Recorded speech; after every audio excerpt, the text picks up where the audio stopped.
Attention, attention. All the things you've been swooning after on the LadyGang.com, all of our clothing and beautiful merch. There's a huge warehouse sale happening right now. It's not going to last long, but go over to shop.theladygang.com and you're going to find some epic things. Like you can get a velvet dress for $39. You can get a hat for $10. The swacket is $99. Head over there. There's so much greatness. And you know what? You're welcome. Today's episode of Lady Gang is brought to you by Zen Bee Pasta. We're so excited to offer our Lady Gang listeners a special 20% off discount on your first purchase by going to zenbee.com/lady. That's zenb.com/LADY for 20% off. Terms and conditions apply. Well, what is this? Welcome to the Lady Gang. That's amazing. Say that again. The Lady Gang. Things are about to change around here. Each week we catch up with Hollywood's hottest girl posse. Kelty Knight, Becca Tobin, and Jack Vanek. Hello, hello, hello. Welcome to the Lady Gang. I am Becca Tobin here with Jack Vanek and Kelty Knight. Hello. Kelty just put on many layers of blush for this podcast. Looking good. Trying to keep hope alive.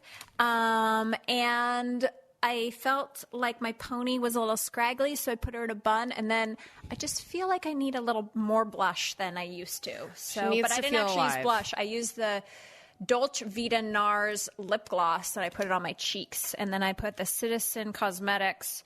They sent me, I said, can you girls just send me like what you think would be the perfect nude lipstick? Because I've yet to find it. And they sent me 4. So I just tried Istanbul for the first time. And I thought you found it. I thought Makeup by Kellyanne sent you off options. We talked about it on the podcast, and you were like, "I can't find the perfect nude," and then you like took a picture of a perfect nude that she suggested. Oh, yeah, but then I changed my mind. I'm like, "Is it perfect though?" So I'm. Do you think maybe you have enough to do if you're just sourcing the perfect nude lipstick? We need to get you some more work to do. Maybe I could grow Lady Gang if I'm like just like sitting around testing out lipsticks like I'm a blogger. You guys have heard the thing where like the perfect lip color is supposed to be the color of your nipple, right? Oh yeah. So maybe you need to be matching the nipple. My nipples are very very light. My nipples They're are like basically the same barely color as my skin.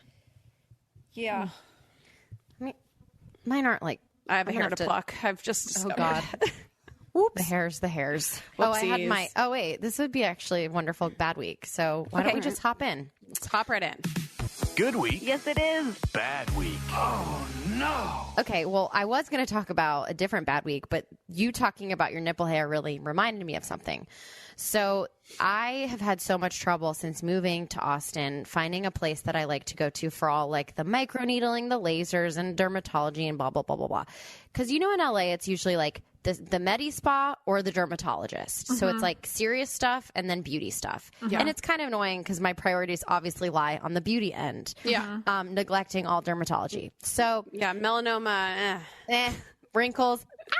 Okay, so I found this magical place in Austin. It's called Austin Skin. This is not an ad. But what I love about it is when I went in to get this microneedling and this peel done, I realized that the woman who owns it, the 2 women who own it, and the 2 women who do all the procedures and all the things are like actual dermatologists. They're actual doctors. So I was talking to her and we were just sort of talking about beauty and skin and whatever. And she's like, well, do you need to get a mole check?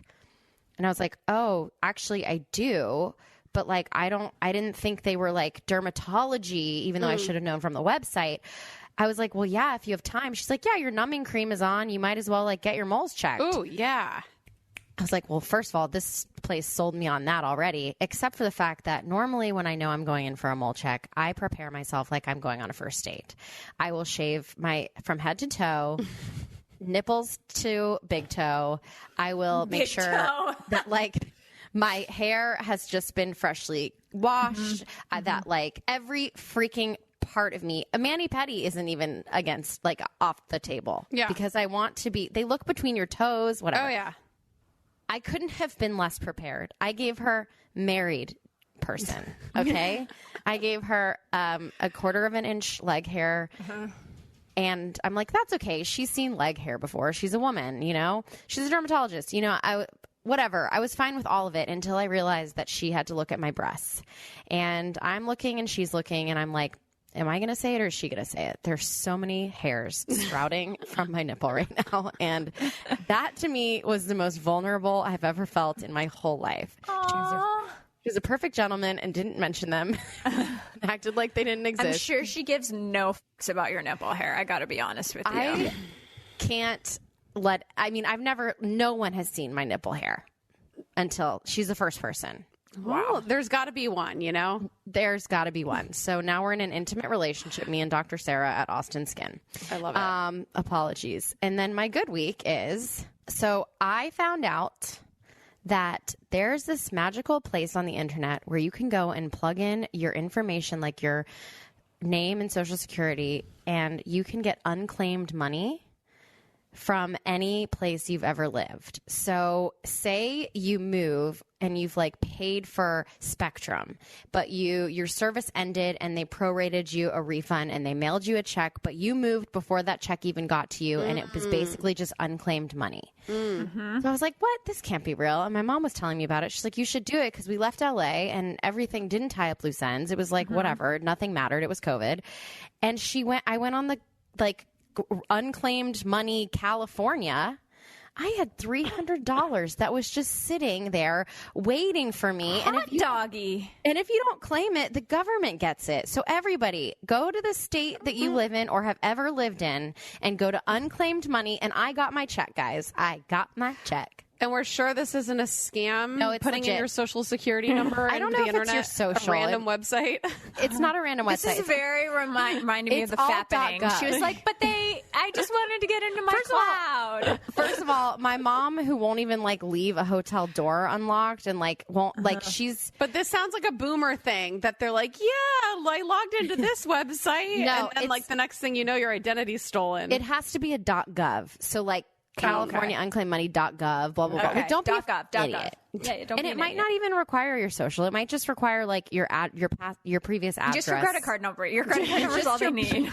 Just your blood type, your fingerprint, and and your a copy of your passport. Yeah, your passport. But love that. I was excited. So guys, just I'm excited for you. That happened to me with the Real Real. That happened to me with the Real Real. When I moved, I always select paper check, and they wrote me an email, and they're like, by law, we cannot keep this money. Like, you have to accept the money. And I always knew I was owed it, but I was just like, well, I guess it's lost because I moved. But they sent it to me.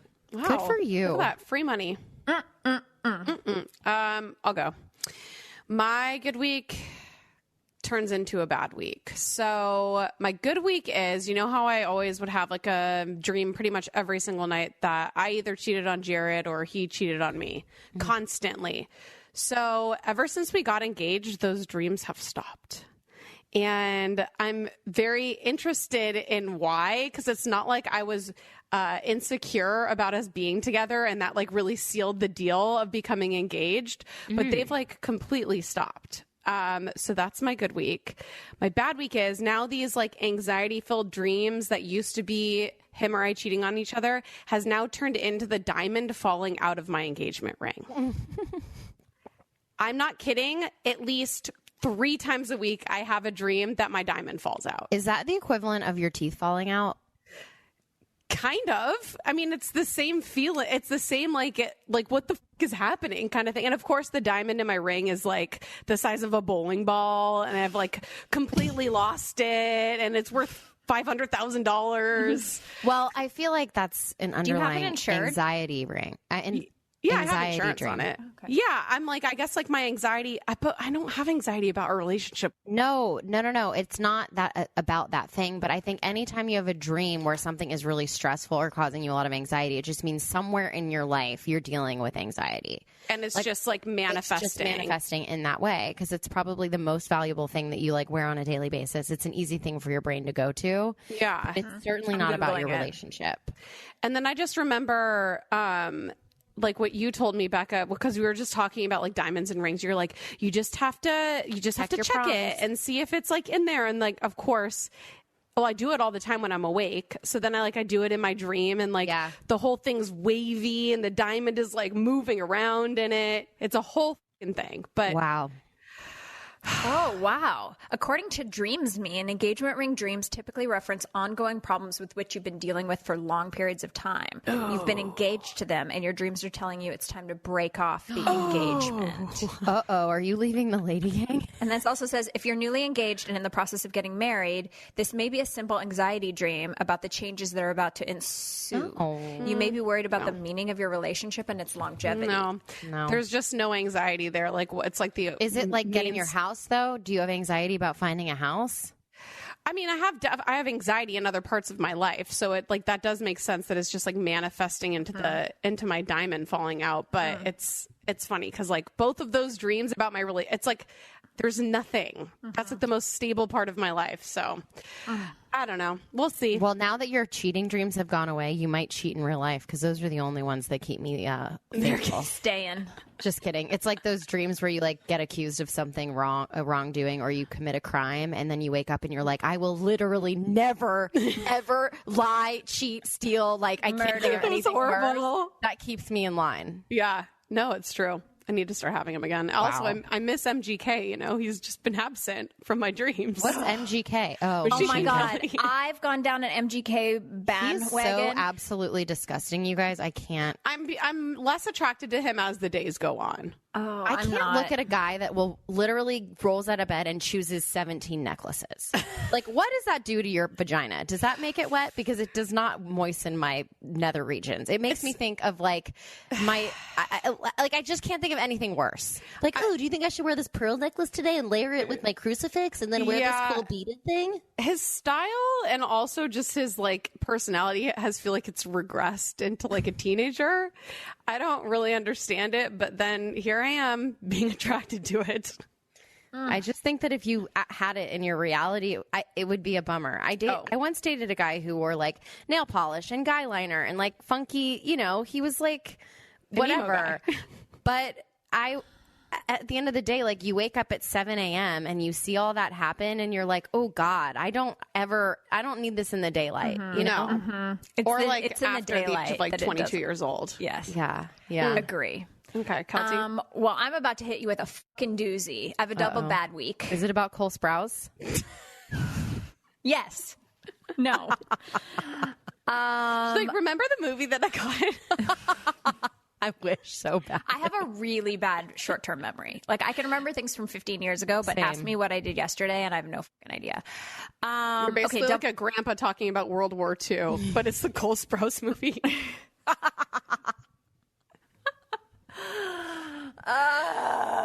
Okay. I had the craziest fucking Saturday of my life, a double bad week. I'm going to start with the lighter of the two bad weeks. Okay. My first bad week is that the fucking escape artist that is my dog ran away. She has, not only does she have a collar that has her name and my phone number on it, but she also has that little cell phone box so that when she runs away, I can track her. And I've also recently gotten her an Apple AirTag, because even though the AirTag is allowing people to stalk people in New York City, it's also supposed to allow me to track my dog. I have both of those things on her collar at this moment. She ran away around 9 a.m.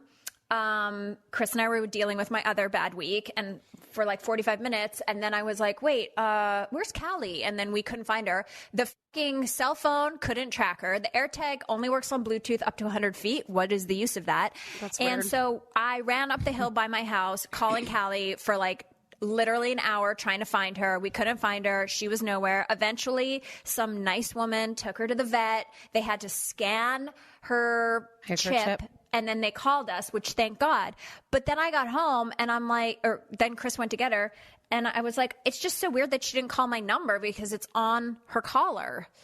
The box and the AirTag had covered the part of the collar where my phone number was. So she had to like take her to the vet instead of just calling me. Callie took herself out of the house, down the street, and then decided to take herself up the hike by my house. She wanted to go on a hike. I wasn't taking her, and she decided to take herself. She didn't go like in someone's backyard. She didn't like, the lady was like, oh, I was on the hiking trail, and she was just like hiking along, having a sniff. This is the cutest thing I've ever heard in my life. I know. She just went on a little go on her hike. She knows the route. We go almost every day. I take her on this 45-minute hike. What if she had come home from the hike? Oh my gosh. I thought she's eaten by a coyote because I always said that thing where people were like, what about your gate? Aren't you worried she's going to get me? I was like, well, if she gets eaten, it's her time to go because I'm an asshole. But then I was like, what if it really is her time to go? How you think about your dog in that way is one of the craziest things about you. You're just really? Like, well, I guess, it's her time. Like, no preventative measures. But she doesn't even mean that, because if Callie were to be eaten by a destroyed. No, it would be terrible. And you'd also try to get on the cover of Us Weekly, but it wouldn't be because like with you our car crash. Yeah. Exactly. So that was my bad week. My other bad week, I will just mention lightly. My fucking brother had a real hard time, and I'm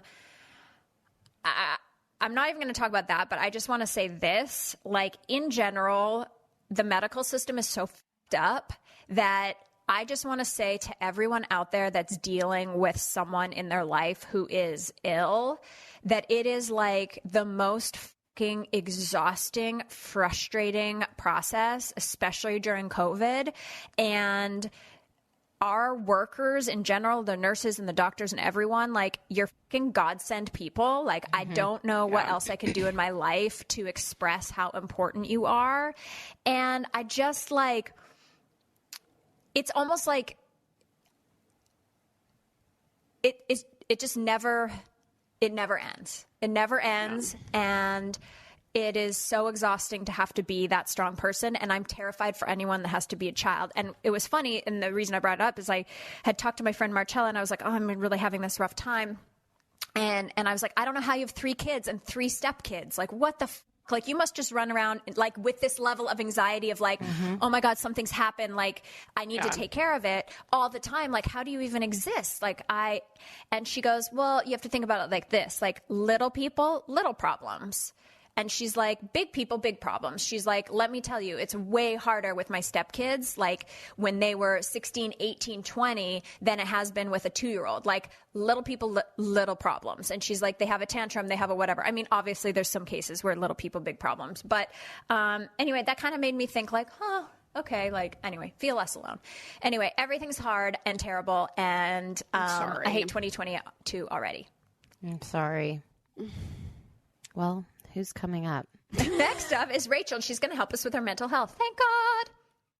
Today's episode of LadyGang is brought to you by Zen B Pasta. Oh my gosh, we have got this amazing pasta made from yellow peas. I know that sounds weird from Zen B, but I'm actually shocked and so impressed about how good that it tastes. So Zen B is passionate about plant-fueled goodness and offering people a plant-based mealtime solution that is equally nutritious as it is delicious. And I would say, they hit the nail on the head with this pasta. And one of the biggest reasons that I love Zen B is that it's made with one ingredient. Yeah, one. Whole yellow peas. And it's packed with protein and is non-GMO. So we've got Zen B's gourmet pasta sauces along with their pasta, and it is so delicious. My favorite is the little elbow pastas because it just makes me nostalgic and it reminds me of being a kid. So we're so excited to offer our LadyGang listeners a special 20% off discount on your first purchase by going to zenb.com/lady. That's zenb.com/LADY for 20% off. Terms and conditions apply.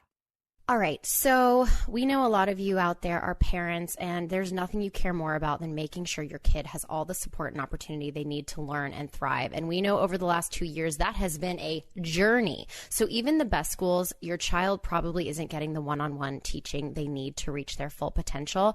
So in a classroom with dozens of kids, teachers just don't have the time to customize their approach. And at Byju's Future School, students receive personalized attention and world-class learning experience completely online to supplement their in-person school education. So it's small groups and one-on-one learning. Byju's Future School is committed to helping students become creators and shift from passive to active learning while building skills they'll use for the rest of their lives. Do I wish I had this when I was growing up? So join the millions of parents accelerating their kids' learning today. Right now, Byju's Future School is offering our listeners their first class free. Just go to byjus.com/podcast to sign up for your first class absolutely free. That's byjus.com/podcast.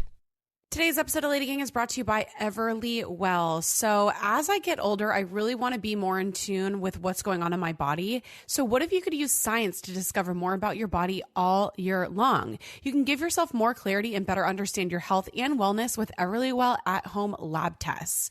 So Everlywell at-home lab tests give you physician-reviewed results and personalized insights so you can take action on your health and wellness, all at an affordable and transparent cost. And with over 30 tests, you'll be able to choose the ones that make the most sense for you. I've done the food sensitivity one before, never knew that I was so sensitive to egg whites, but they also have metabolism, sleep and stress, and thyroid are just a few of the many options. And what you do is they ship you your at-home lab test straight to you with everything you need for a simple sample collection, and using the prepaid shipping label, you mail your test back to the certified lab. And for listeners of our show, Everlywell is offering a special discount for 20% off an at-home test at everlywell.com/lady. That's everlywell.com/lady for 20% off your at-home lab test. everlywell.com/lady. Now back to the Lady Gang. Let me be honest, I have no idea how our guest today even had time to sit with us for this podcast. This woman has 96 jobs. All of them are super intense. She's a TV host on Extra TV, host of the extremely popular Higher Learning podcast. She was ABC's first Black Bachelorette and understood the assignment, honey, marrying her pick Brian in 2019. Most importantly, we're here to support her, all of our book nerds, all of the Lady Gang book clubs. She's got a brand new book, Miss Me With That. It's available now. We need to go support this woman. We need her on the top of the charts, a collection of essays and some hard truths about life, and we're going to get to that. Please welcome to the Lady Gang, a true original, Rachel and Lindsay. Oh my gosh, what an introduction. Thank you guys so much. I'm so excited to be here. Thank you for having me. We are so thrilled to have you. Yes, and I wish that everybody could see what she arrived in. Oof. The three of us are just schlubby and like disgusting, and she's working it in a sheer like blouse with a black sexy bra. It is it's a dream for the eyes. Really is. Thank you so much. So my entire press tour that was supposed to be in New York is virtual. And I was like, you know what? This was supposed to be like for something that was late at night. And I said, you know what? I'm bringing it to the Lady Gang. You know, I can't do this for morning TV. Who deserves it? The Lady Gang, their listeners. That's what I'm bringing to this. I'm also wearing a bralette. It's a little less sexual on Kelty. It's under a pajama made of velour, but live your life. Okay, so Rachel, the last time I saw you in person, It was supposed to be the end of the pandemic. We were working and we were at the Vax Live concert at SoFi Stadium. This last time I worked a red carpet, and you've done a million since then. But and we were beside each other, and the book had already been announced, and I was like, oh my God, I'm so excited about your book. How's it going? And you're like, I'm so it's not done. This is way harder than I thought it was going to be. I have to turn it in like this week. I got 96 jobs. So the fact that we're here today means you finished. But the process of writing a book like this is so intense, right? Yes. And I like to be very honest all the time. I absolutely had a ghostwriter help me write this book. And I just kind of want to normalize that a bit, because I don't want to pretend like I can do it all. I can do multiple jobs because I have help from so many different people. And shout out to my ghostwriter, who's I guess not a ghost because I keep talking about her, Sophia Quintero. Amazing. We clicked from the beginning. We would have these long, beautiful conversations. Sometimes I wish our conversations could actually be a part of the book, because we were just there to uplift each other, encourage one another. And it just made everything flow with the book. She challenged me. She pushed me to open up. I learned from her. I think she would say the same thing, vice versa. And so the process, though, was all of that, but so much more. We started this book in 2020. I had been approached in 2017, right after the show, to write a book. But honestly, I didn't feel like I had that much to say. And I'm glad I didn't, because I think I still had a bit of the rose-colored glasses on coming off the show. I was still in a bubble, still on a high. I wasn't raw enough yet. I was still under contract. You know, like what kind of book can I write under contract? You know what I mean? And so I wanted to take my time to do it. And so in 2020, I decided to, mainly because of what was going on. And I just felt like I had more to say and things that had happened in Bachelor Nation. Never did I think, you know, that interview would happen in 2021, which just added essays to the book. But that was the perfect time to start. And so with Sophia's help, we would write. I already had an outline. I already knew what I wanted the chapters, which turned into essays, to be. But working with her, she really brought it out of me in a whole other way. And we would talk, we would record, she'd transcribe, we'd go back and forth. You guys know the process. I mean, come on, you're bestsellers. You know. Well, it's interesting that you say that, because one thing that Becca always talks about when we go to write, we wrote our last book, we have another book coming in the fall, is, you know, people are like, well, you're a public person. Like, you made out with people in the hot tub on television. And like, you guys have a podcast where you talk about farts. Like, writing a book isn't scary, but there's something different when it's a book and it's written down forever and everyone can hold those words to you. Did you feel that pressure? Oh my gosh. I didn't sleep last night. I mean, mainly because I had to get up at 2 a.m, but also because I was so anxious. I was like, it's here. We've been talking about this for almost a year at this point. It's here. I can't turn back. My family's going to see it. My family hasn't read it yet. You know, Brian hasn't read it yet. I talked to some of my exes. Their names are changed that are going to be in the book. There are things that I say about people in Bachelor Nation, and I just became really overwhelmed. Also, I say things about me, and I felt like that was necessary because I wanted people to see another side of me, but then I wanted people to be able to relate to me. I don't think The Bachelorette is relatable. Let's just be honest. But I think I am if you get to know me in real life. And so being so vulnerable and talking about the hot mess that I was, and I still am at times, the ups and downs that I had, the struggles of insecurities that I still deal with, a lack of self-worth, finding love in other people and other situations, it's all in there. And even questioning my identity at times is in there as well. So I really wanted this to be something you learn about me, but then also something people can take for themselves. That's why I wanted essays. So you can jump around, come back to it, or just, you know, like from time to time, go to a certain essay that resonated with you. Was there like a certain essay that you kind of like went back and forth with, like, should I put it in the book? I took it out. I put it back in. I took it out. I'm scared for this person to read it. Like, was there anything like that you struggled with either keeping out or putting in? Yeah. Well, I did that on one and it did not make the book. It was about friends. And I was just like, no. And then friendships. And then the one that did make it, it's called The Miss Sex Education of Rachel Lindsay. And I grew up in a very strict religious household where we still don't talk. I'm 36 and I'm married and we still don't talk about sex. And I start off talking about my sexual education and how it was under a minute and the story of what my mom did. I know that she's going to feel a certain way about it. I talked to them a little bit about it over Christmas, which was an interesting holiday this year. But we worked through, we had conversations we never had before, but writing it was like, do I want to tell this side? I kind of have to tell a little bit about my parents. I don't want to tell their story. I'm talking about my losing my virginity. Never mentioned that before. My mom over Christmas was like, well, I assumed you had. You're like, Mom, I'm married. She's like, well, I assumed you weren't, but we never talked about it. I talk about losing it. I talk about how it was not what it had been hyped up to be. And then I deal with the guilt and the shame of no one to turn to. The message was the same at school, church, family, even in some friend groups. And then because I didn't value myself the same way, I just kind of became that was my first word after my losing my virginity. I remember looking up and going, like, that was it. That's okay. And I just talk about the issues I have with the way we glorify losing your virginity. And, you know, we make it seem so magical. And so when it happens and it's not that way, it's like a bubble burst. And so you see me kind of challenge religion in this essay, which again is hard for me to do. I'm not losing it. I'm challenging it. I'm questioning certain things. And at the end, there's a lesson in it, which is at the end of every essay. That one was tough. Well, I feel like that's so much of it that's relatable. There are so many women who are raised either with religious families or just with parents who didn't know how to talk about it, so they didn't.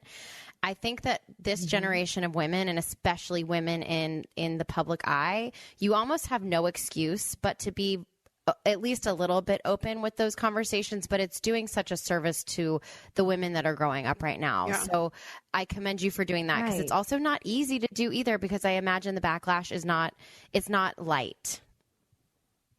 Yeah. and more so in my circle. But then I literally got a message right before I got on that my mom was like, I'm so proud of you. And I was like, oh my gosh, not embarrassed, not ashamed, which are the words I thought that might be used. She said she was proud of me, and that means everything. You know, at 36, I still want my parents' approval and, you know, their love, and I don't want them to feel like I'm disrespecting them. But I felt this essay, this story, this lesson was bigger than me. So I think that's what's great about this book is it's not just you're learning about me. I feel like there's something we can all learn or relate to. And well, I had a very similar situation happen just this weekend. So I'm glad you brought this up. You had sex and you went, eh? Exactly. Well, that's every time, isn't it? I mean, kind of. I was watching Yellowstone, and the guy and the girl, I don't know if you guys watch it, but the guy and the girl in their tub, and they were having like hot sexual scene. I was with my husband, and I've been like literally like, I really hadn't had sex in like a couple weeks. Like now it's like, it was really bad. It was a very dry spell. And I was watching, it was like super long. I'm watching it. He's watching. I know that we're both thinking about like our sexless marriage. And then last night I was in the tub, and I was like, oh, maybe Chris will get in the tub. But I realized that I had set out a plate of giant nachos with cheese and salsa and a seltzer and 3 magazines. And I was like, this is not the same. So I'm glad that you're like opening up.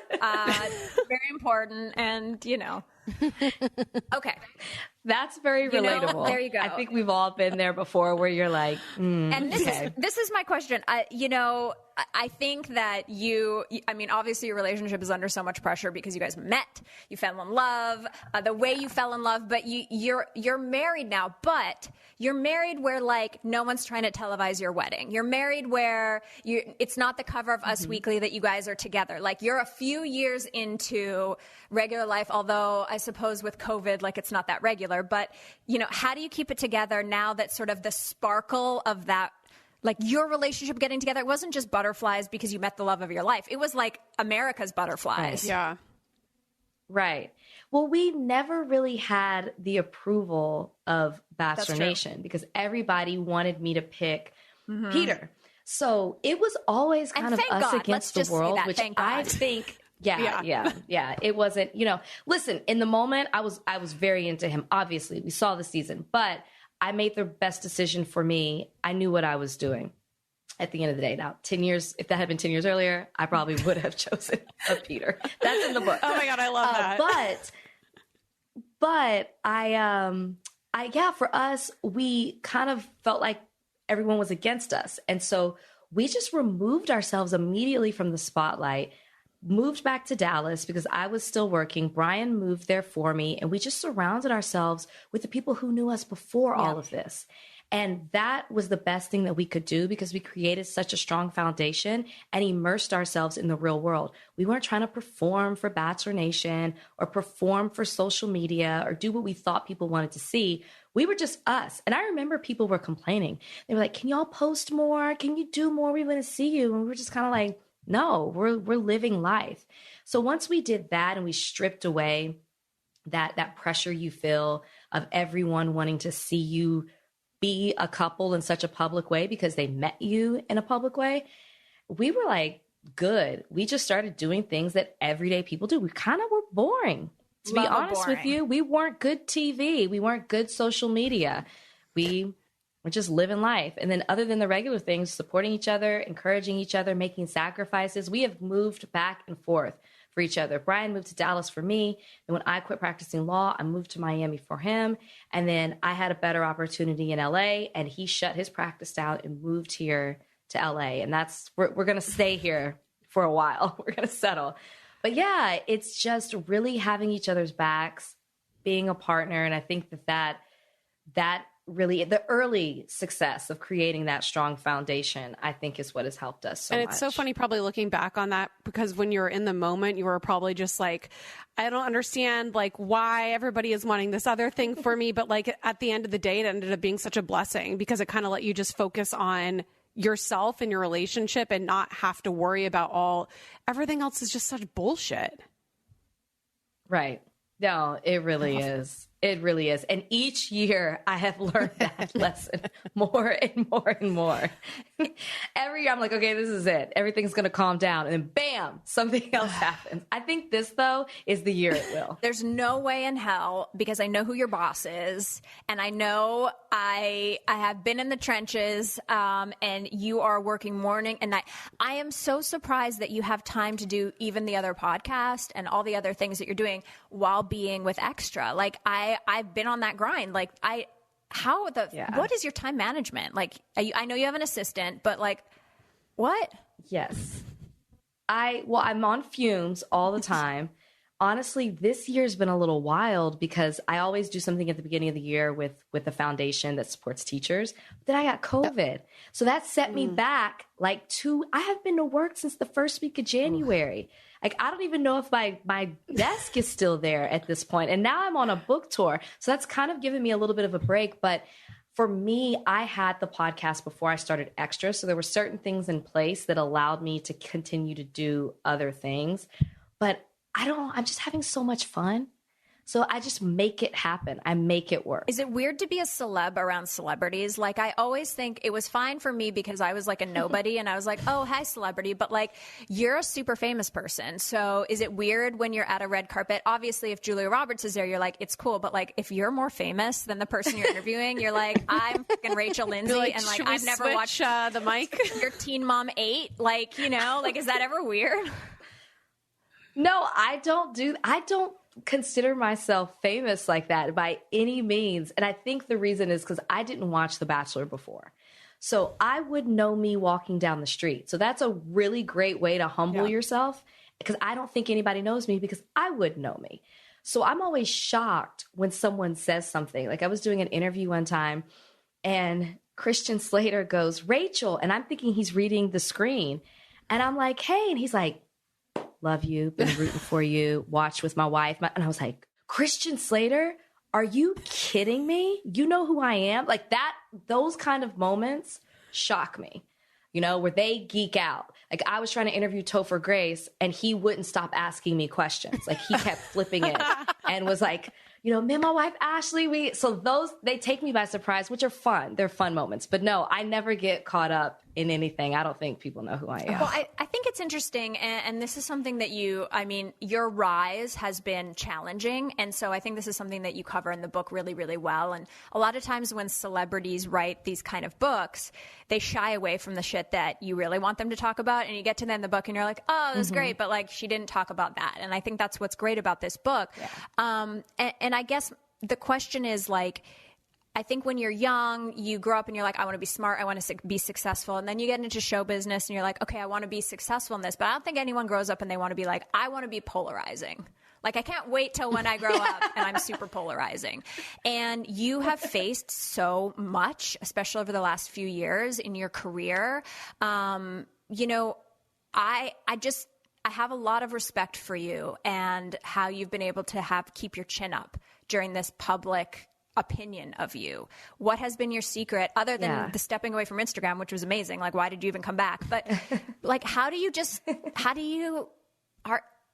could never deal with it. How do you navigate, even though anyone in their right mind knows that you were 100% in the right position and you know what I mean? It's like, but it doesn't make it easy because not everybody is going to feel that way. And so how do you go about navigating it? Also, I want to know, is there ever a moment where you're like, I definitely didn't sign up for this part. Like, this just came out of left field and I'm handling it like to us, it seems like a champ, but it can't be easy. No. And so the first part I will say is, how do I navigate it and handle it? I can't help myself. And one of the things also is that I have to be true to myself. So when I go home at the end of the day and no one's around me, am I comfortable with how I responded to something, with how I handled a certain situation? Because you'll see me in the book when I say I struggle with identity, is that obviously I'm a Black woman, but I went to a predominantly white school my entire life, from preschool all the way to graduation. A lot of times I've been the only Black person in a situation. I'm used to that. But it's hard as a kid when Black people tell you you're not Black enough, but you look in the mirror and you're like, well, then what am I? You know, just because I go to school with people that don't look like me, or people would tease me because of the way I talk or what my parents did.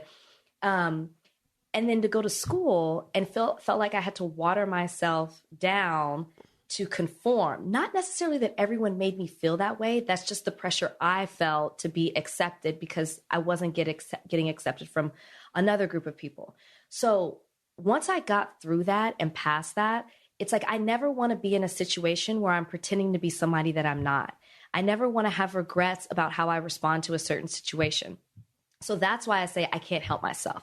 And that drives me because at least at the end of the day, I was true to me, no matter what anyone else thinks. And I remember one time Kris Jenner said to me, she was like, I was talking to her about the criticism and the hate. And she was like, oh, that's just somebody on their, couch in the middle of Iowa. Shout out to all your Iowa listeners. This is no shade. But she's like, it's just in the middle, who has nothing better to do than be on their phone all day and who feels miserable in their own being and is like attacking you. And I was like, she's right. Why am I getting so caught up in something people are saying that they don't know me or saying about me? They don't have no idea who I am. I don't know who they are. Why am I trying to prove myself to someone I don't even know? Just stay on track, be you, and be true to yourself. So that's how I really get through it. As a mindset, I talk to myself all the time. I encourage myself. Like literally, you can catch, if you look closely, you can always catch me talking to myself. And it's usually a word of encouragement.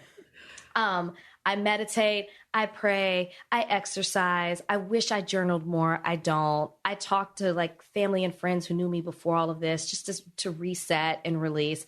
All those little things just help me get through it.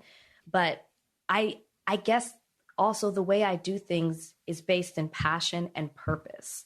I'm not doing it to be famous. I damn sure I'm not doing it for followers because I lose those every single time I speak out. I'm not doing it for the clout. I'm doing it because there's a purpose behind it. And that's how I navigate it as well. Like I know exactly what I'm doing. And to your other question, you said, is there ever a time when you're like, I think you said something like, that's not the way you saw it going? Well, or why? It just came out of left field, like the moment in time.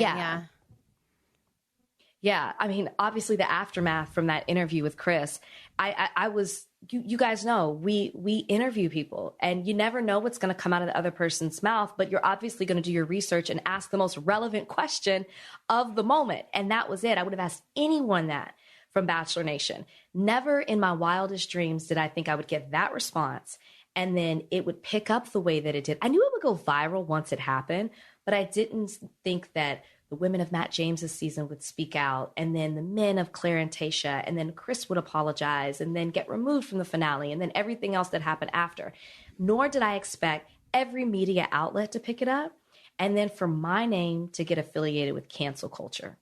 That's when things took a turn where I was like, whoa, what's happening here? And I've got like Ben Shapiro tweeting at me every week and talking about me on his podcast. And it was just getting out of control. That I could have never predicted or expected. Or just when people like turn on me for me speaking how something made me feel. There was the controversy last year, actually 2 years ago at this point, with Hannah singing the song. And I just simply spoke about why that word cuts so deep, not an attack. And immediately I'm in the wrong, So moments like that, it's just wild. Like I never would think, okay, this is the way this is going to go. But I don't regret the way I acted in the moment. Well, and when you just spoke about how you sort of approach everything as being true to yourself and the way that you would speak in every single arena, no matter who your audience is going to be the same. That's why you handled that whole conversation so well, because you weren't trying to accommodate who you were speaking to, who was listening. It was just you and your truth. And that's why you crushed it, for lack of a better word. Yeah. Well, and there's something from the book that I pulled out a quote that I really like. And before we go to our next section, I want to say I really like this line, and it stood with me. It's like, contrary to popular belief, the best gift I received was not a wedding ring. It's the permission I gave myself to be imperfect. What does that mean to you? Mm-hmm. Well, a lot of people say to me that I should be grateful. The Bachelor gave me everything. It changed my life. And then it's like, okay, well, how many contestants have come through the show? How many leads have we had? And not everybody's doing what I'm doing. And I don't say that in a cocky way. That's just the case. I mean, come on, Kelty, you can say the same thing. Not everybody's doing you don't get a pass just because you've been on reality 100%. TV. You have to put in work. I tell a story of how I was rejected right when I got off the show that checked me and humbled me. And I am so glad I got that no. I mean, knocked me out, really. Because I didn't realize how cocky I was being until that moment. And I don't want to say it because I want people to read it, because I just learned I learned a really valuable lesson from it. But the quote. Yeah. I was like, what was I saying? So that was more of a challenge to the people who are like, the show gave you everything. You know, it changed your life. You should be grateful. How dare you say things? And it's like, I'm not saying things to tear the show down. I don't think the show should end. I have too many friends that work on that show. I would never want to see them lose their jobs. I just want it to change for the better. That's it. That's all. That's the only place I've ever lived in. But the show, I made something of myself. The show didn't make me. The show gave me a platform. The show gave me an opportunity. And I took that opportunity and I made something of it. That's what that line is. That is directed to people who act like The Bachelor created me. No. I was 31 when I came on The Bachelor. I lived a whole life and some before. My life didn't start the day I exited out of that limo. Dang, take her. To church. All right. A new chapter. Just a new chapter. We are to church. We are having Rachel fix our lives in a very interesting way when we come back. Today's episode of LadyGang is brought to you by Shopify. So I have basically had an e-commerce business for the past 15 years. And let me tell you, when I started using Shopify, it was such a game changer. So Shopify gives entrepreneurs the resources once reserved for big businesses. So upstarts, startups, and established businesses alike can sell everywhere, synchronize online and in-person sales, and effortlessly stay informed.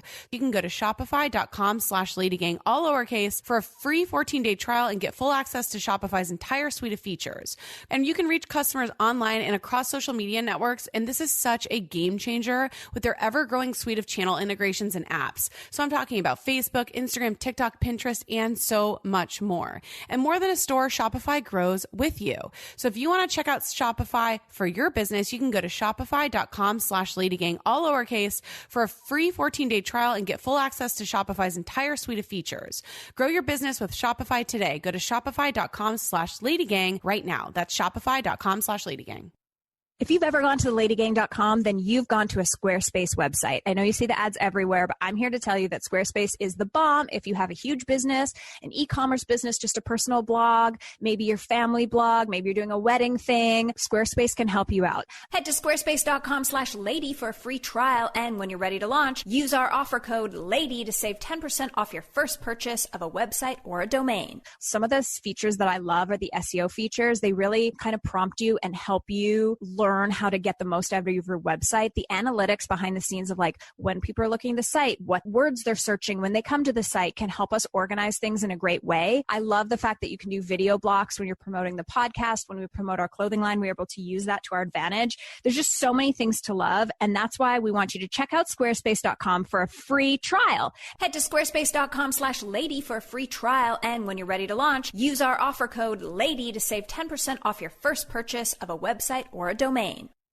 Okay, so this podcast is sponsored by BetterHelp, online therapy. BetterHelp wants to tackle some of the stigmas around mental health. We are ready to bust those stigmas because a lot of people think therapy is for other people, but utilizing therapy does not mean that something's wrong with you. It means you recognize that all humans, yes, all humans have emotions, and we need to learn to understand them, not avoid them.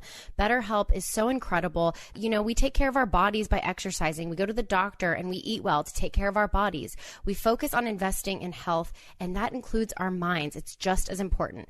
So I want you guys to head over there. It's so incredible. BetterHelp is customized online therapy that offers video, phone, and even live chat sessions with your therapist, so you don't have to see anyone on camera if you don't want to. It's much more affordable than in-person therapy, and you can be matched with a therapist in under 48 hours. Give it a try and see why over 2 million people have used BetterHelp online therapy. And LadyGang listeners get 10% off their first month at betterhelp.com/LadyGang. That's BetterHelp.com/LadyGang. You're listening to the LadyGang. All right, so because we are celebrating your book, Miss Me With That, it's available now. Everyone, we need her to be the bestseller. Please go buy this book at this moment to support your indie booksellers. But I think it's so interesting because you are sort of this every woman. You have all these jobs. You're doing all of these things. And it feels like, even though I think you think you're doing it imperfectly, it feels like from the outside looking in that you have a pretty good handle on taking care of yourself. And so I wanted to get a couple lessons from you that our listeners can take home with them before they go out and pick up the book. So the number one thing is, what do you do with your mental health when you start feeling that like gnawing of anxiety? Like something's coming and you can't sleep because you're just like really nervous about the outcome. Like last night. The night before your book came out. Do you know what I did last night? I'm really into ASMR lately. It has been the only thing that sleep, because there's different types of ASMR. ASMR sleep is lately the thing that relaxes me the most. There's a girl that I love. I never even said her name. Her name is Simply Kel. I love her. I listened to all her videos. And last night I was feeling so anxious. I couldn't go to sleep. I'm into Ray Donovan right now. So I tried to watch that. That was a little too much. It was a little too intense. And then I was like, what am I doing? I'm just going to put on Simply Kel. And I was asleep, instantly. So that just calms me down and relaxes me. That's my newest thing. But before that, I would count to 10 and just take a beat. I like to pinpoint what exactly it is that is making me feel overwhelmed and anxious and start there. Like, how can I make myself feel better? How can I fix this situation? How can I remove myself from this situation? What is it that I need to do? That's something that I've done lately, because that's therapy. Like pinpointing the emotion, allowing yourself to feel the emotion, not running away from whatever is making me feel so anxious or stressed. So I do that because I don't always have the time to do what I would love to, which is meditate or go to a yoga class or go for a walk. Oh, walking is my favorite thing to do, especially with my dog. I put my AirPods in. I'm not listening to a thing. I just don't want anybody to talk to me. So I can always be like, I can hear everything people are saying.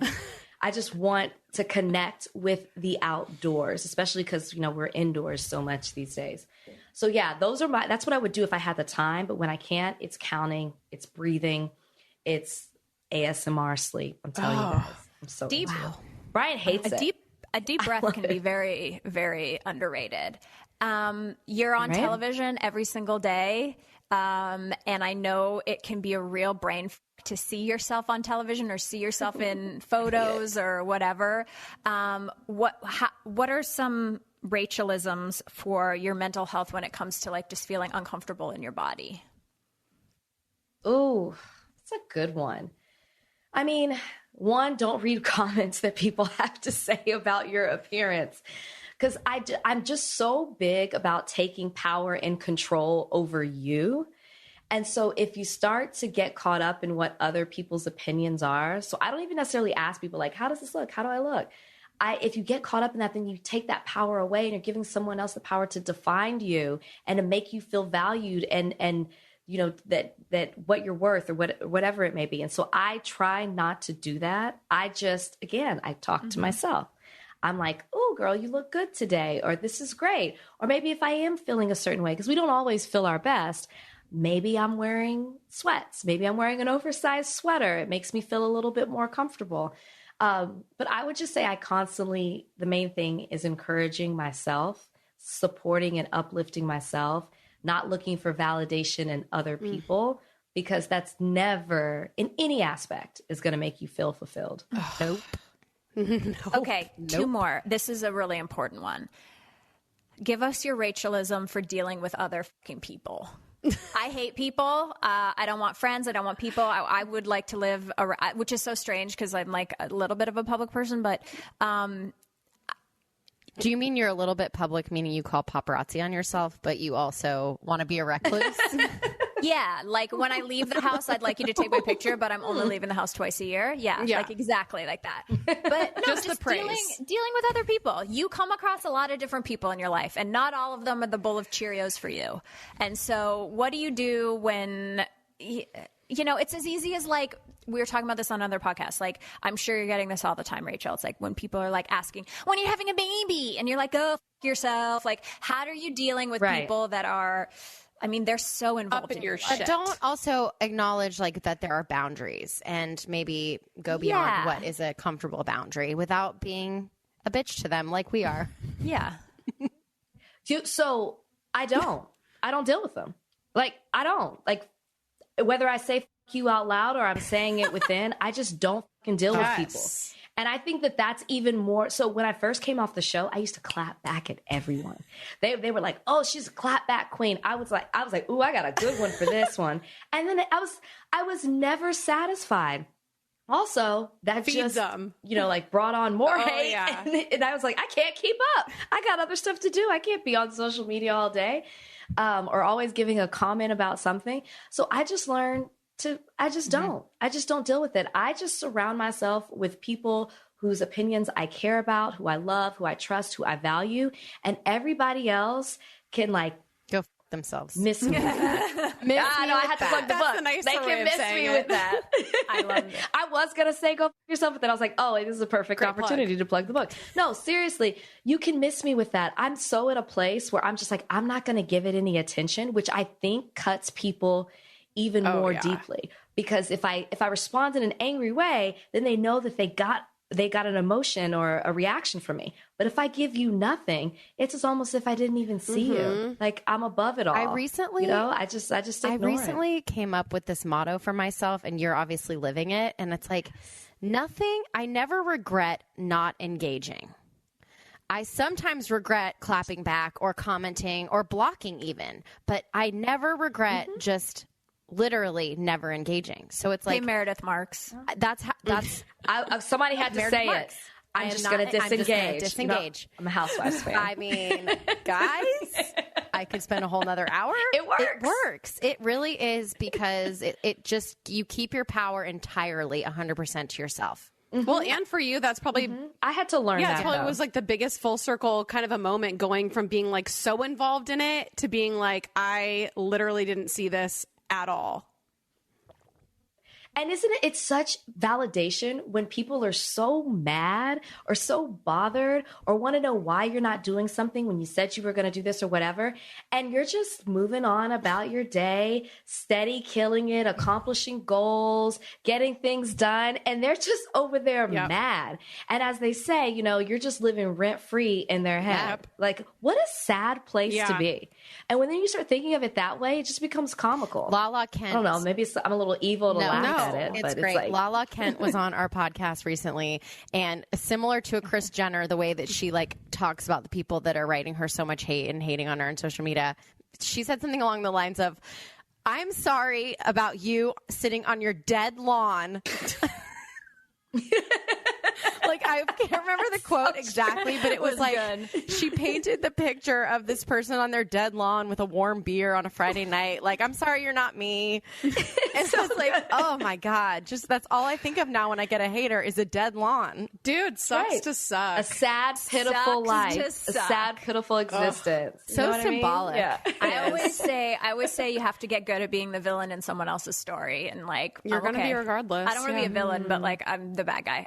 Listen, Rachel has many more press outlets to do.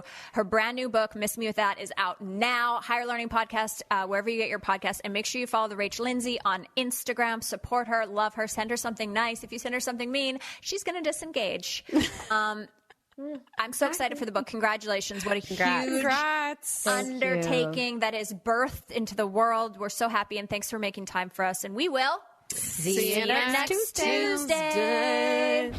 Thanks for listening. The Lady Gang is produced by Alex Ingber, Steve Delameter, and Jared Monaco. Make sure you subscribe, rate, and review our podcast. And if you love it, share it with your friends on social media. Like, oh my God, I just listened to Lady Gang. This episode's so great. Swipe up to listen. And if you really want to, which we know you do, please follow us on social. At Kelty, at Becca, at Jack Vanek, and at The Lady Gang. Sign up for our newsletter at theladygang.com and join our secret Facebook group. It's super fun. See you next Tuesday.